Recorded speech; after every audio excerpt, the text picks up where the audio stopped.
Улаанбаатар хотын орлого төлсөн ногоон орон сууц төсөл нь Баян шүү дэд төв сонгон найрхан дүүргийн 8 дугаар хороонд нийт 5.5 га газар дээр орон сууцаар салхи зарчмаар газар чөлөөлт хийгдэн нийт 462 айлын орон сууцны барилга угсралтын ажлыг гүйцэтгэж байна. Үүнээс 110 айлын барилга угсралтын ажил бүрэн дуусч хүлээлгээ өгөхөд бэлэн болсон байна.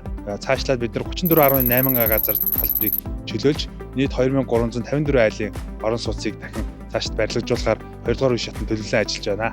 Энэ ногоон орон сууц маань өөрөө олон улсын стандартад нийцсэн ээж үнэлгээний системээр л үнэлэгдсэн стандартын ногоон стандартын орон сууцуд байгаа. Бүх барилгууд маань дээвэр дээр бол нарны панелтай. Тэр нарны панелаараа нийт одоо оршин суугчдынхаа хэрэглээний 20% бол хангахаар төлөвлөгдөж байгаа. Энэ шинэлэг дулаалгын материалыг ашиглаж байгаа.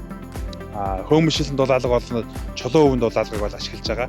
Энэ бол Монголд бол анхудаа ашиглаж байгаа материалууд. Явгууны зорчин урсгал болоод автобусны зорчин урсгалыг хооронд нь огтлцуулахгүйгээр төлөвлөлтийг хийж гисэн.